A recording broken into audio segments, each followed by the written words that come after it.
So many of you have already raised your hand and talked about wanting to lead or be a coach or be a facilitator or do breathwork sessions or in whatever way be in the healing arts. And I can feel for all of us who are choosing that mission that insofar as we can really inhabit our own beingness, we will actually be so much of a powerful catalyst for other people. And we are in a world that really values the mind and the intellect more than the intuition and more than the being we value doing. And that doesn't serve us. We know that. It's not been serving us for a while. People are extremely disconnected, lonely, exhausted, and getting further from truth rather than closer to truth. And sometimes we have a way of complicating the simplest thing and missing how obvious and how apparent the answers are. And I think that it is up to the women to bring this level of awakening and deepening in the beingness. That is what we do intuitively, very much a part of our, right? And so as I started to have more of a relationship with walking myself home, taking walks, taking baths, being in nature, spending time outside in the middle of my day to block off doing nothing other than letting the sun hit my face, I started to feel giant shifts and immediate downloads. It was like I knew exactly what I was meant to hear for the day because I made the space to listen. And when we have a million notifications on our phone and we're picking up our kids from school and dinner has to get done and you're also managing whatever project you have going on, you feel really exhausted, you feel really depleted, and you feel really disconnected from your truth. And we are such a service and such a light to the world when we are really present in our skin. When our being is radiating because it is potent, it is the sexiest thing on the planet. When you inhabit your space, when you are present to presence, you heal instantaneously. And so the question is, how much distance right now is there between you and your being? How much time are you missing out on being with time? Because all potentials only exist in the present moment. And when you are not embodied, but you are disconnected and only connected through the mind, there's no answers because the mind has no answers. There's always one truth. There's only one truth, and it's always in the heart. It's never in the mind. And so, in order for us to actually hear what's true, we need to be available.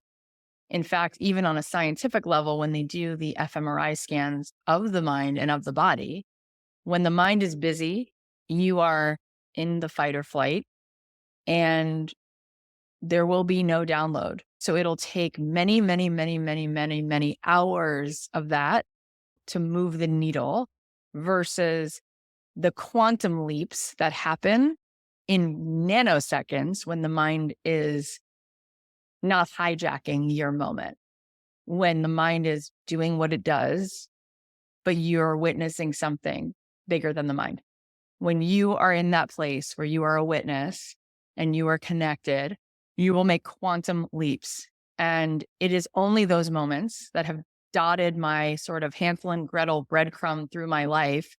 It's like I will retreat from busy and move into something that feels more like peace. And it's like, I'm going to start a podcast, uncanny, or I will retreat from the busy routine and feel this feeling of, oh, I'm going to call so-and-so, or I have this idea for a song, or there's a project, or I'm going to take my family to Ireland. And I don't know why, I just saw it. And then we do, and then we go, and then that next thing is revealed. And it's like this amazing scavenger hunt called your life that God has already been leading you through, but you're missing the clue because you don't show up at the spot.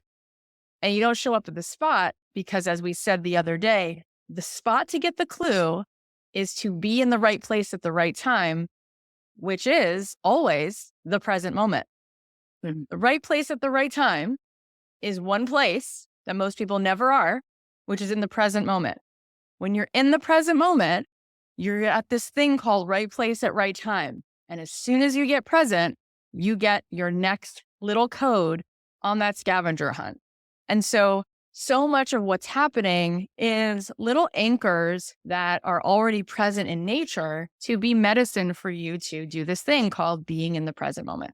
And if you invoke the present moment, there'll be so much there, so much there. Sometimes what the present moment scavenger hunt little clue is something that's just called breathe. The memo might be to breathe. That might be the download, not start a podcast, just breathe. Sometimes the download in the scavenger hunt might be cry, just cry. And by crying, you release toxic heaviness in the somatic being.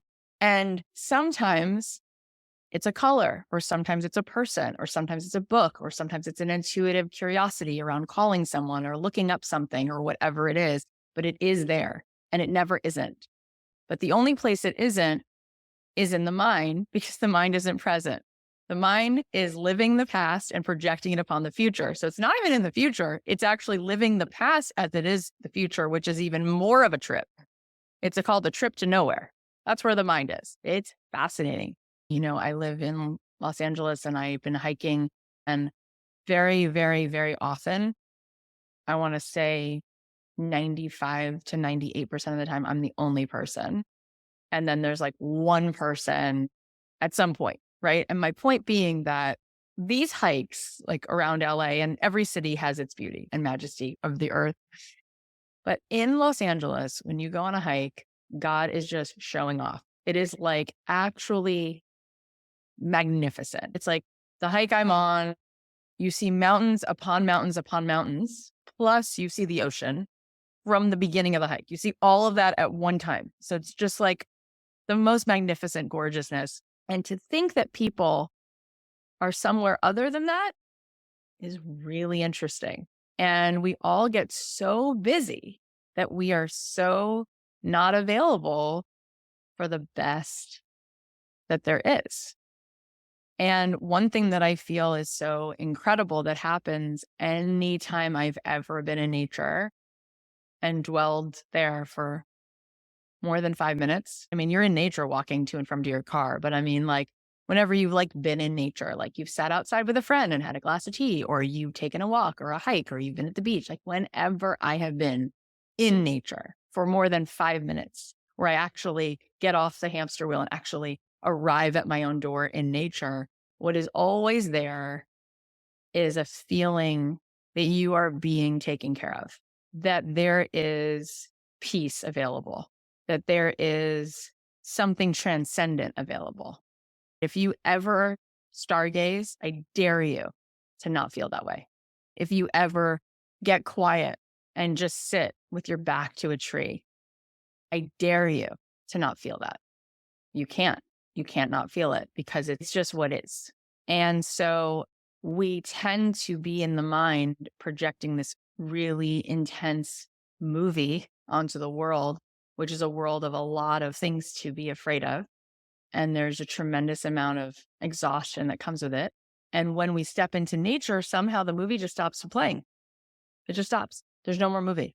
And all of a sudden, you're overcome by something that feels so much more real than the movie you play all the time, which is just the subconscious mind, which can be rewired. It's just a program. It's like somebody gave you a software chip and you can have a new developer come in and create a different screensaver just like that, right? So this is for all of us something that we need to truly create a relationship with. And being in the time in history that we're in, where everything is on a screen, we've just gotten more and more disconnected from true well-being. And some of that is because we're really just not outside. And when you speak to someone like Dan Buettner and he talks about the blue zones and he talks about why they live so long, yes, he talks about eating very well, very clean. And yes, he talks about meditation. And when he talks about like exercise, he says, well, they don't work out like with a Pilates trainer or on like a Peloton because the way they live in nature, every 20 minutes, they're moving anyway. Like every 20 minutes because they got a garden or they've got to be with their neighbor, or they have to go fishing, or they have to whatever. And it's just like there's such a degree of being in community and being in community in nature that is just part of the lifestyle that they live into their hundreds as a fact. That's what they all do in all of the blue zones. And they all look different, have different religions, different skin tones, and they're all doing that because of these 9 ways in which they plug in to how they can have a relationship with life. And one of them is they're not sitting all day and they're not looking at a screen. There's no screens and there's no sitting. There's being, there's interacting, there's community, there's being in purpose, there's being whatever. And so there's a lot of movement and there's a lot of time in nature that's just a part and parcel part of washing clothes or whatever they're doing. And because of that, they're thriving. And because of that, the generations have a lot of well-being. They're not suffering from high depression rates. They don't know from pharmaceuticals. They're not dealing with kids that are feeling isolated. Like none of it is happening in these places. So there's so much to learn from that model of living. And they're not living on another planet. They're living right here where we are, all over the earth, by the way. There's some in South America. There's some in Japan. They're all over literally all over the earth. Okay. So what we're saying is there has to be a way that you actually almost have to befriend your anxiety, because there's a part of us that is so familiar with being busy and so familiar with being on a screen that it feels anxiety provoking to even contemplate carving out time without it. But the more that you practice it, the more that it becomes so satiating, and the more you find yourself and the more you walk yourself home, you add to cart a lot less, and you need to ask fewer and fewer people what they think because you start to know what you know. So I just want to say that we know so much more about our iPhones than we know about ourselves in terms of how we work, in terms of the nervous system, in terms of the immune system, in terms of what pushes our buttons. It's fascinating how little we understand in order to support ourselves. Like, what kind of flour to eat? How much sleep do you need? Like, we just know so little. And then we hear it. We're like, oh, yeah, I'll get to it. And then we don't get to it. But one thing to say is to remember that when you think thoughts, you don't just think thoughts. Your thoughts are felt by every cell in your body. Every thought you think sends a signal to every cell in your physical body. And then that activates your nervous system. And the nervous system works in this way where it's plugged directly into the immune system. And so if the nervous system is aggravated, they say that if it's aggravated 15 minutes a day, it will just repair itself and it won't affect the immune system. But if the nervous system is aggravated every 15 minutes, it does affect the immune system. And disease is dis-ease, no ease. Okay. So I say that because when we talk about this invitation to quiet, often that feels really scary and unpleasant because it means sitting with our thoughts. No, that is not what we are inviting you to. We are inviting you to listening to this, which is different than being stuck in the mind. And that's where meditation is really helpful, because meditation is not about turning that mind off, because this mind does not turn off, just like hearts don't stop beating. But what meditation does is it lets you become a witness to this. You become a witness to this. And then you go, oh, I wonder what Cathy Heller's next thought's going to be. And then you go, wait, who just asked that? So wait, am I my thought or am I the thing asking? You go, oh, I'm the thing asking. I'm the consciousness. I'm not the unconscious. Yay. I'm not just having to be hijacked by this mind. I get to witness it. I get to inquire. I get to be curious. And I get to focus, talked about that early on, my attention on either my breath or walking or looking out at the ocean or looking and feeling the trees. And then I can just be aware with no judgment when my mind took me over again and I went unconscious. And every time I do that, I actually come back into something that feels whole. And over time, you actually start to like being quiet because you know how to go, there's my mind. It's hysterical, or it's fascinating, or it's annoying, or it's just whatever it is. But it's just my mind doing its old software, right? My mind's been doing that for a long time, and everybody's mind's the same, right? It just spits out this stuff called fake news all day long. So When we have the kind of courage to move into sanctuary, the way we've been talking about, and we do it from this place where, again, you're not trying to shut your mind off because that just doesn't happen. It will not happen. But you go in as a witness to the mind and you go in with a focus to allow the flowers to call you home or to allow your footsteps to feel your feet on the ground. Do a walking meditation. Oh boy, is that good for the nervous system, because anything that's like that, whether it's binaural beats or you're walking this side and this side, actually is good for trauma. It's good for any kind of trauma, small T trauma, big T trauma. Not to say that I'm a psychologist and it will completely cure you, but it's helpful. It's really helpful. We know that. So that I can say without being, a licensed therapist, I could tell you that that would help you tremendously.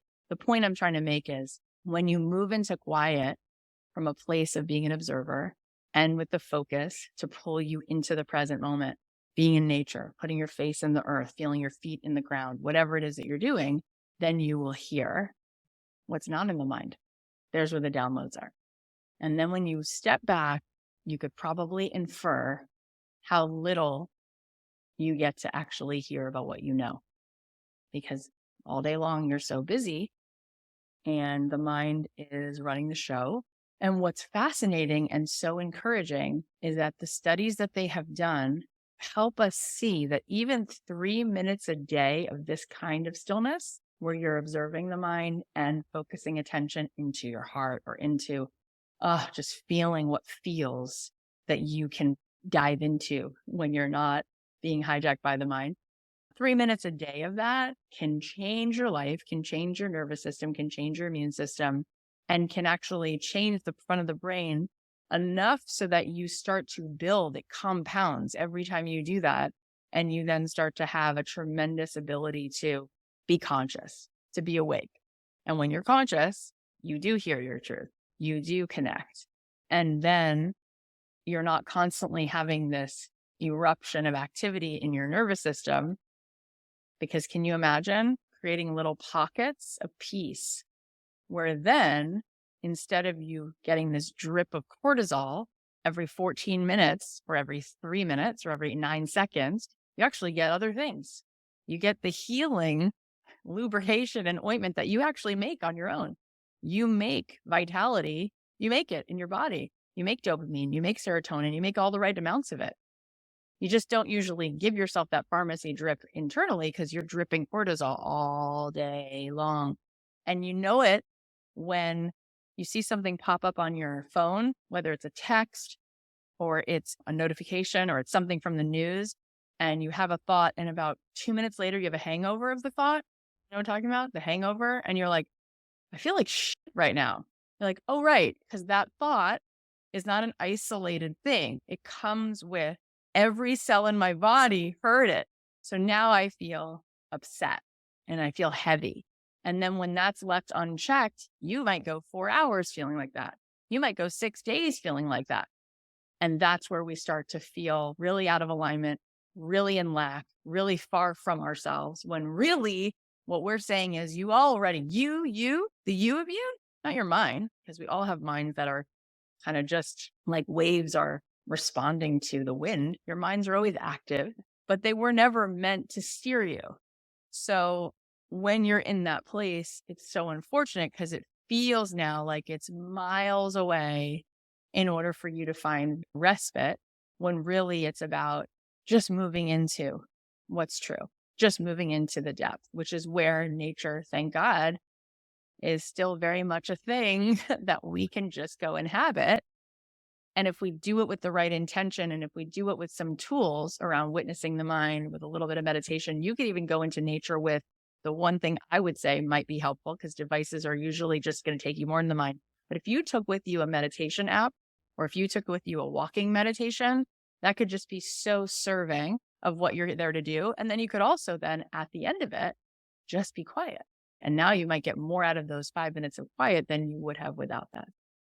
And so it's this beckoning us all home to that part of ourselves, because we all have that within us. And that's where your power is. Your power is in deepening your connection to that part of you. Nobody can touch you when you are connected to your divine intuition. Nothing can touch you, because you are, period. It just is. It's love. And one thing I'd like to say about manifesting is there's a really important piece because things are implied, but we don't always really hear it just because it's implied. We talk a lot about the unconscious, we talk a lot about the mind, and we talk a lot about coming into alignment. What's implied in that is that there's much more truth in your alignment than in your mind, right? What's implied in that is that there is a deep awareness and a deep recognition and a deep awakening to your mission, to your truth, to whatever is right and good for you in being connected to what really is you, who you really are, not the program in your mind, right? That being said, I want to say it in case it's implied, but you don't really hear me say it, which is sometimes people really don't get manifesting. Very often they don't get it. And so they use manifesting as another way to serve their ego, which gets them off track more. What does that mean? Well, if you don't have a practice to open up beyond the spinning of the mind, to meditate, to do breath work, to walk in nature, to do anything that plugs you in and unplugs you from all the frenetic busyness of ego. If you're just living in ego, identified with this avatar, Cathy Heller, and here's my past and here's my future. And then you just come to manifestation like it's a Christmas list. I want a red bicycle. I want this guy. I want this to work out. And then what are you doing?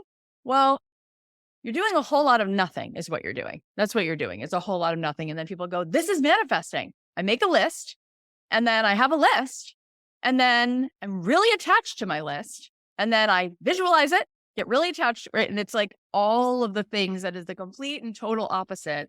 It's why actually Esther Hicks, if you ever want to look this up, she does a really beautiful explanation of why she was in the movie The Secret and then very promptly asked to be cut out of the movie. Because they came to her with this, Abraham Hicks, you are the ultimate authority on the laws of attraction, and we're creating a whole movie on this. And she said, cool. And so they interviewed her and had her in it and all the things that are her.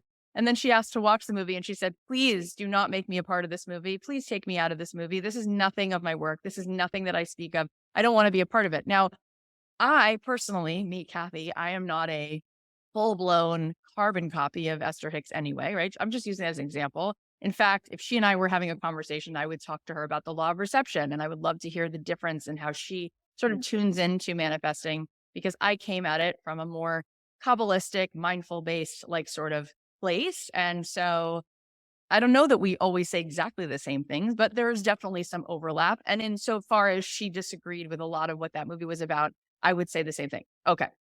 So what is then the art of manifesting? Well, we continue to talk about it, and that's how we learn. We learn through repetition. We learn through singing the ABCs until we know what they are.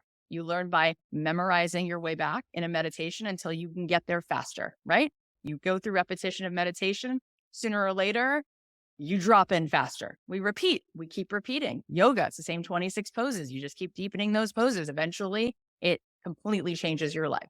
So we're repeating. But we're repeating now with a new question, which is, how can it be that you can manifest and think you're doing it when you're not doing it at all? And why is this conversation so helpful? Because when you unplug from ego, from the mind, and then you design your life, there is a great surrender. You surrender attachment, number one, because you no longer need anything to be whole. Let me say that again. You surrender attachment and need and impatience, which pretty much sums up every wisdom tradition. It's number one. And the second thing you surrender is your ego being in control, because you are at a place where you're witnessing the ego. You're way more connected with your soul, and you're not so sure that your ego knows what you really, truly actually want. Which is why you look back on your life and go, thank God that relationship didn't work out, even though that was the one I was begging for. I wanted this job. I wanted to move to this place. I wanted this guy to say yes. And thankfully, it didn't, right? So when we really manifest in ways that are for the ultimate good of us and everybody else's highest good, we do it from a place of alignment. And when you're in alignment, as Marianne Williamson said to me, You say, God, you're the light and I'm the lamp. Where will you have me go? What will you have me say? What would you have me do? Just keep me as a vessel of light, period, end of story, because that's where all the vibration is. All you want to do is be aligned. All you want to do is be connected. All you want to do is be connected to your divinity, connected to each other's divinity, connected to what makes life whole and great and amazing. And when you do that, oh my goodness, you are led to so many things on the buffet that really knock your socks off. So Cathy Heller came to Los Angeles in 2003 and said, I want a record deal. Then I stomp my feet. That's what my ego tells me is my truth. I want to be seen.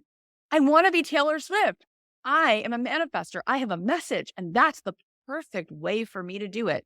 I want to wear those clothes, be on that tour. I mean, I'm saying it in a certain way because none of that speaks to me now. I have 3 daughters. I want to be home. I want to dwell. I want to do exactly the opposite of that, right? But I, at 23, was like, come on, like roll those dice, like get me that winning number. Like that would be it. And if I had that, because I need that to be whole, then I'm good, right?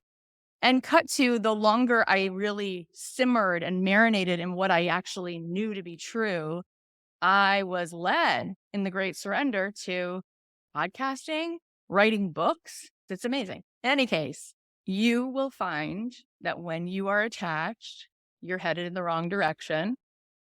Often you're attached because your ego presents you with a story called lack and says, in order for you to find wholeness, this thing needs to happen outside of you. This person needs to approve of you. You need to get this thing, that thing, this thing, which means you are creating from lack.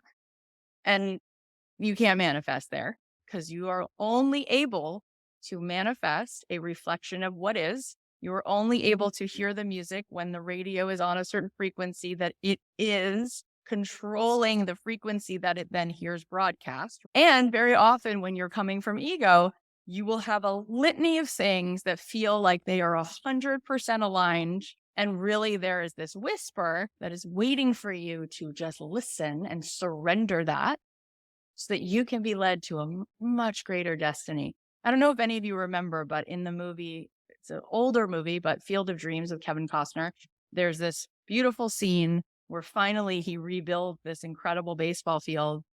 Sort of at this point, like the whole movie is now about this doctor who was going to play in the major leagues and got injured and wasn't able to play. And so Kevin Costner's character, it just gave me the chills to say this, creates this field of dreams where he's going to get to play with DiMaggio. He's going to get to play with Lou Gehrig. He's going to get to play in the major leagues one time. He's going to get to play. And just as he's about to hit the ball, a little boy falls in the stands and he walks off this field. And as soon as he walks off, this field evaporates. It's magic. It's the movie magic. And he takes care of this little boy. And Kevin Costner runs over and says, I'm devastated. I can't believe this is happening. I did all of this for you. You were so close. How could it be? How could it be that you had to run off the field right when you were about to finally get to throw a pitch to, the best of all there ever was and be in that? And he said, don't you understand? By not having that dream, I became a doctor. I got to do this. And I loved my life. And I love being a doctor. And I love being there for this little kid. And everyone, do you remember the scene? We're all bawling in this moment because he surrendered what his ego thought was his mission in life to what really his instrument was born to do.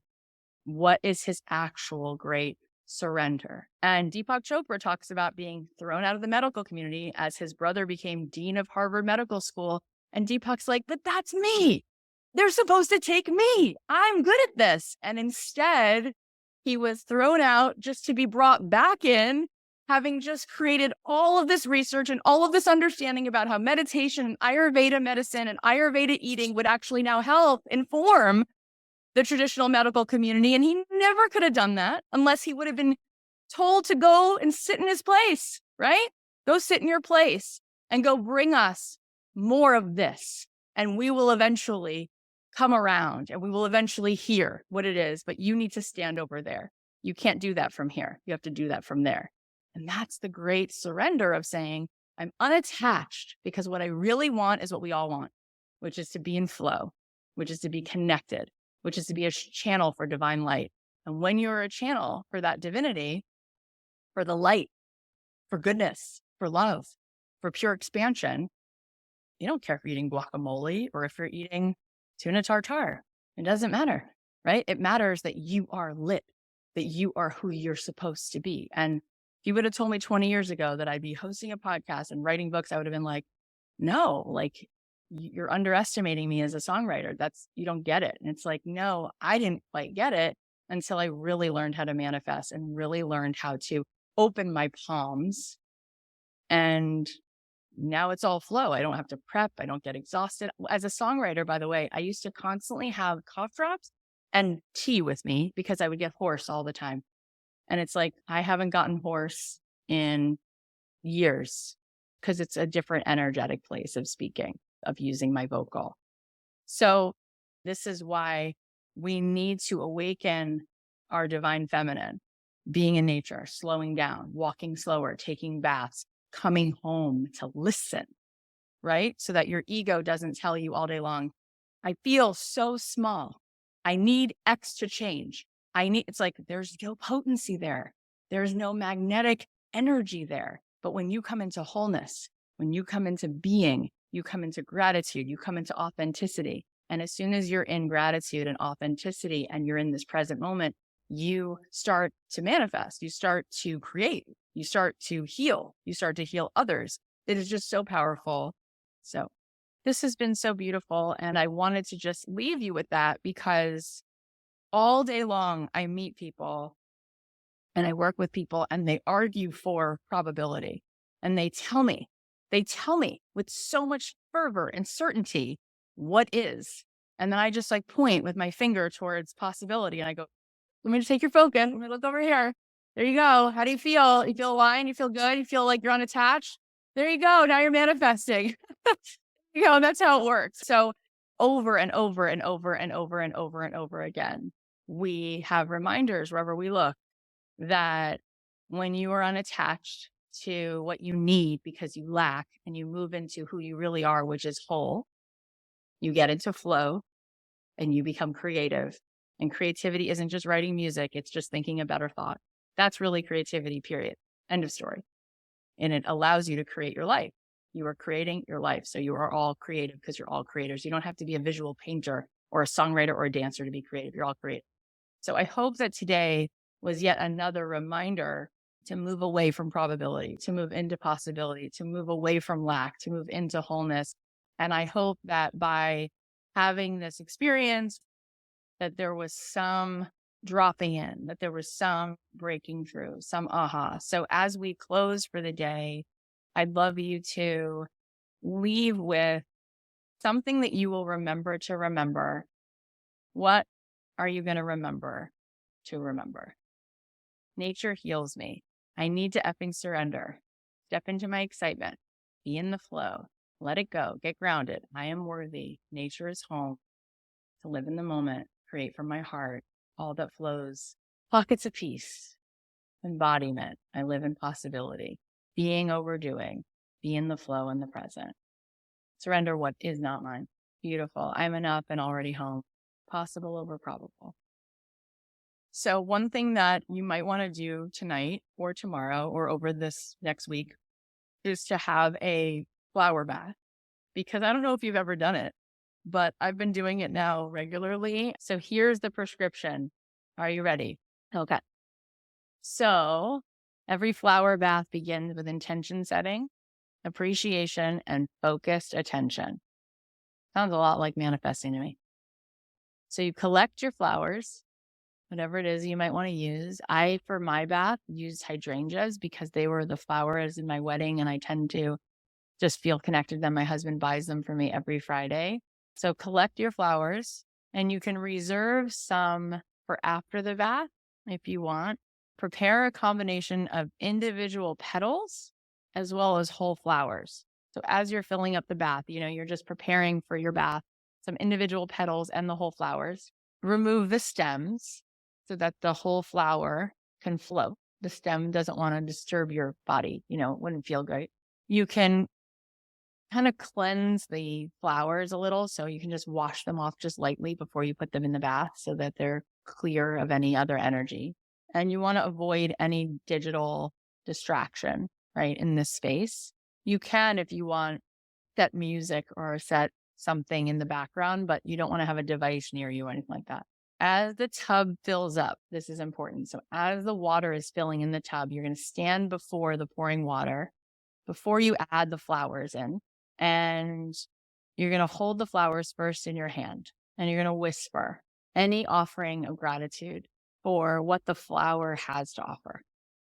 So you're just going to have the intention that you understand that Mother Earth has wisdom, that there's a connection and a vibration and a potency that you are drawing from.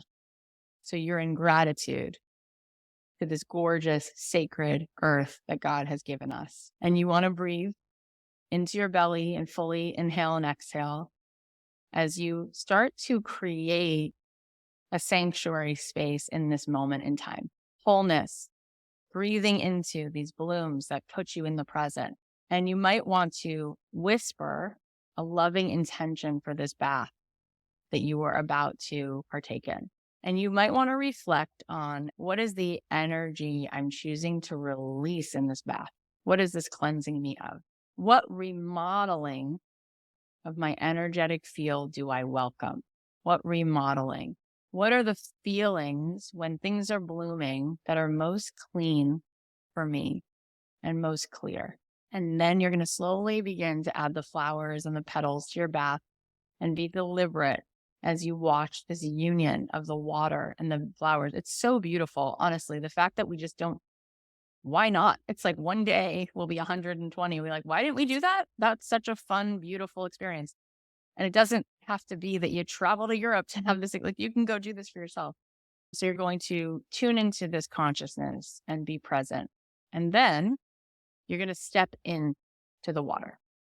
When you step into the water, you allow yourself to merge into the space of the power that's in nature and allow the properties, the healing properties that exist in this energy inside this flower, which comes directly from the sun, the energy, the source. You're going to allow this beauty to soak into you. And this is like a cleansing, a baptism, a clearing of your own coming into sanctuary with that union of like what you know to be really like your highest self. And you might want to take the blooms and place them, a couple of them, on your like prefrontal cortex. Like this is where the consciousness really, this is where we're awake. We're not back here in our amygdala and our fight or flight. So your third eye, your throat chakra, your heart chakra, there's so much energy being emitted, whether you know it or not. And we want to open it up because we get blocked here somatically. So want to open that up. And you're just going to now soak in the divine, feminine, nurturing, and nourishment. You're just soaking it in. Just let it in. And the only do is to practice receiving. This is where all the medicine is. Your only do during the bath, the thing to do is to just practice just being, just receiving. And then as you conclude, however long you want to be in there, you're just going to move slowly and you're just going to practice the energy of gratitude for what you just soaked in. And if you want to, you can do this beautiful ritual where you just collect all the petals and then you could go outside and place them at like the bottom of a tree just to return them to Mother Earth and just be so grateful to all that is for us, right? This magnificent place that we get to inhabit. Such a gorgeous gift to be on this beautiful, beautiful earth. So this was such a beautiful day. And I do think by having that bath, again, since words don't teach, if you take whatever you experienced today and you actually go infuse yourself with all of this in a bath, you just might actually be able to feel all that we talked about, but viscerally for yourself. So I just want to say thank you so, so much for today. It was gorgeous. Thank you for your grace. Be kind to yourself and just know that you've already got all of this. It's all there. We're just dropping into it. That's all.